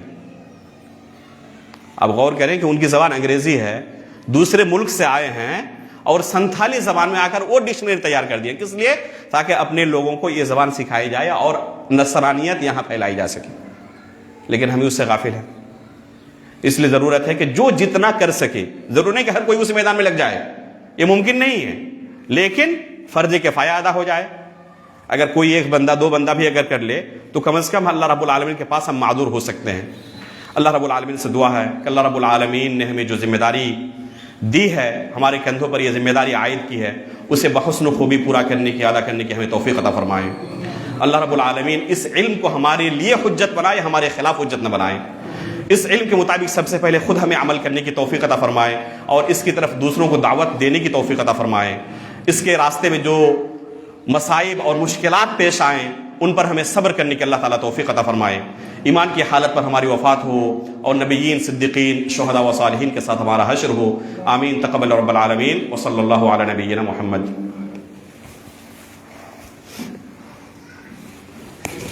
جزاکم اللہ